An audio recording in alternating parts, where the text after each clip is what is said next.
Cécile Dorflinger, bonsoir. Vous êtes experte en métaux précieux, vous êtes responsable d'agence chez BD Or et on vous a invité. Vous avez amené une once d'or. Exactement. Cette petite pièce que j'ai là, c'est la première fois de ma vie que je peux toucher une once d'or. Ça pèse 31,10 g. Voilà. Il y a cette idée que si tout part à volo, si Donald Trump abandonne l'Europe, si la guerre nous frappe durement, les monnaies ne vaudront plus rien, mais l'or aura toujours de la valeur. C'est ça qui est derrière quand on dit que l'or est une valeur refuge. C'est exactement ça.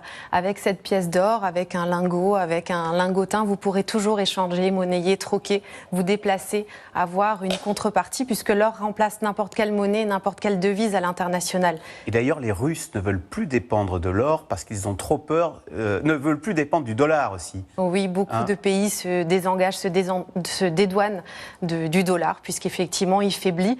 Et puis, l'histoire est écrite. Une monnaie, normalement, retourne toujours à sa valeur intrinsèque de zéro. Une monnaie papier, contrairement à l'or qui pulvérise les records. Les Russes ont vu que l'oncle Sam pouvait mettre des sanctions sur les dollars.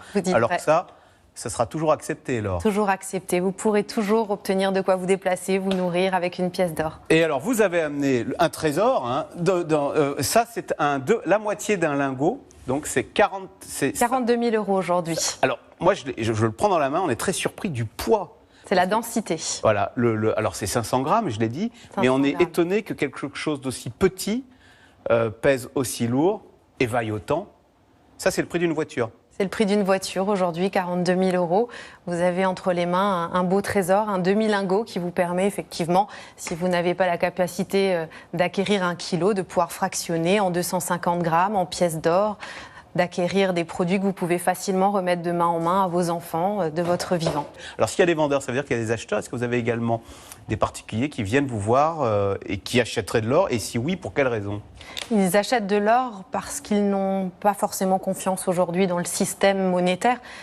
La première raison, c'est que les plus grandes puissances mondiales, comme vous l'avez fait savoir tout à l'heure, et les banques centrales achètent massivement de l'or pour combler la perte du dollar ou de l'euro. Donc forcément, ça fait écho chez le particulier qui se dit si les puissances acquérissent des métaux précieux, moi aussi je dois indexer mes euros qui sont défaillants sur une valeur refuge. Il constate aussi qu'un investissement, l'année dernière, à la même année, un lingot valait 55 000 € le kilo, aujourd'hui il vaut 82 000 € le kilo. Donc au-delà de cette sécurité, il y a une plus-value qui n'est pas accessible sur un livret A ou sur une assurance vie.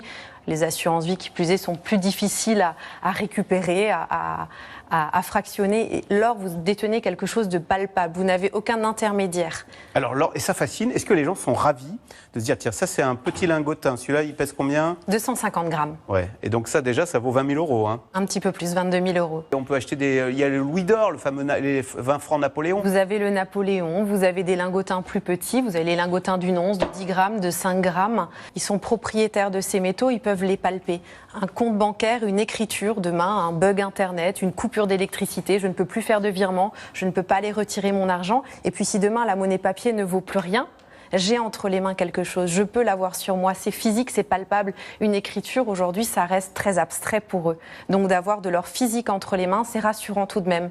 Et puis, on a des incertitudes économiques. Donc, est-ce que mon argent en banque est sécurisé? Est-ce qu'il y a un crash boursier? Je vais être remboursé? À quelle hauteur? C'est le signe d'une angoisse, quand même. C'est le signe d'une angoisse. Une angoisse latente. Hein. Le cours de l'or est le thermostat. On le sent, le thermostat de l'économie en général. Quand les particuliers poussent la porte ou téléphonent massivement pour acheter de l'or, on sent cette inquiétude, on le ressent, c'est palpable. Incertitude géopolitique avec les problèmes au Moyen-Orient ou à l'Est. On ressent toutes ces incertitudes, des lois mises en place, des lois Sapin II qui peuvent geler les comptes des épargnes, surtout les assurances-vie. Hein. On peut avoir du mal à les retirer s'il devait y avoir une faillite bancaire. Donc toutes ces petites informations qu'ils entendent à droite, à gauche, les poussent à se retourner vers la valeur refuge. Et souvent aussi, historiquement, ils entendent que leurs grands-parents, pendant la Seconde Guerre mondiale, pouvaient se nourrir avec un Napoléon. Pendant 1 mois, pouvaient nourrir une famille de 4 personnes. Donc ça reste aussi un petit peu...